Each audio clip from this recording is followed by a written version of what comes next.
Siapa sangka, negara yang dijuluki dengan gelaran matahari terbit ini, negara yang terkenal dengan kemodenan, tingkat intelektual masyarakat yang paling tinggi di Asia, sehingga negara dengan tingkat kesopanan yang diakui dunia, menyimpan sejarah hitam ketika Perang Dunia Kedua tercetus, terutamanya kawasan di Asia Tenggara, termasuk Tanah Melayu.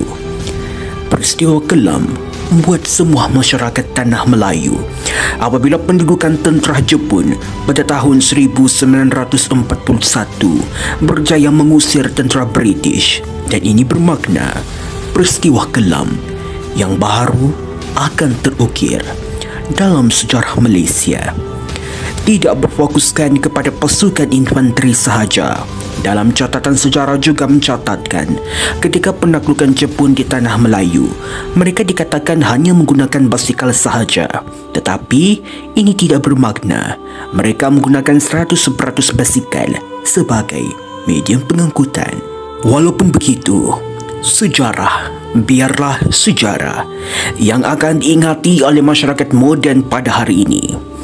Walaupun Jepun terkenal dengan kehebatan dan pantang mundurnya, namun usai Perang Dunia Kedua selesai, akhirnya Jepun mengalami kekalahan.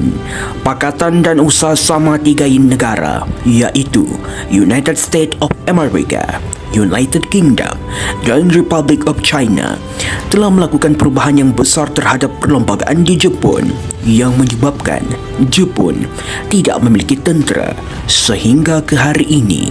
Satu deklarasi telah diperkenalkan, iaitu Defining Terms for Japanese Surrender atau Deklarasi Potsdam, yang diperkenalkan oleh Presiden Amerika Syarikat iaitu Harry Truman pada tahun 1945, yang memberi tawaran dan syarat kepada negara Jepun untuk menyerah kalah secara resmi.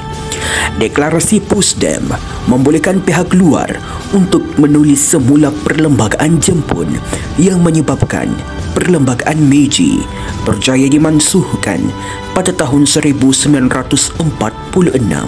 Perkara ini dilakukan bagi mengawal dan memastikan ancaman yang diakibatkan oleh tentera Jepun berjaya diatasi pada masa depan.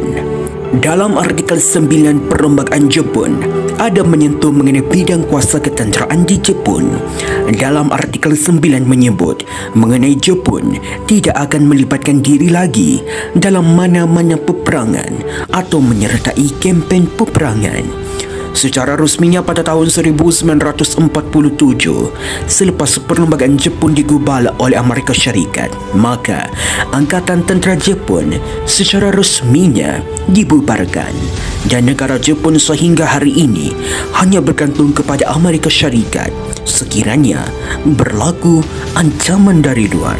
Sehinggalah pada tahun 1951, Perjanjian Keselamatan di antara Amerika Syarikat dan Jepun berjaya dibentuk, yang memberikan hak sepenuhnya untuk Amerika Syarikat mempertahankan Jepun sekiranya mendapat ancaman dari luar, dan timbal balasnya Jepun bersetuju untuk tidak menjalankan hubungan ketenteraan dari mana-mana negara tanpa persetujuan Amerika Syarikat.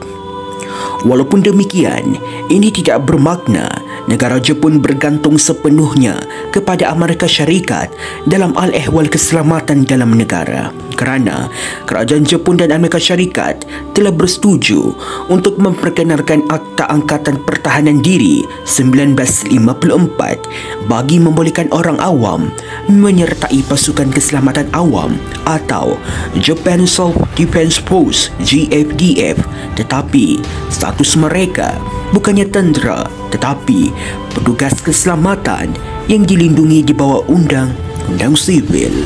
Pasukan keselamatan yang terdiri daripada 3 badan utama, iaitu Pasukan Keselamatan Darat, Maritim dan Udara, menerima pandangan yang kurang baik daripada masyarakat Jepun.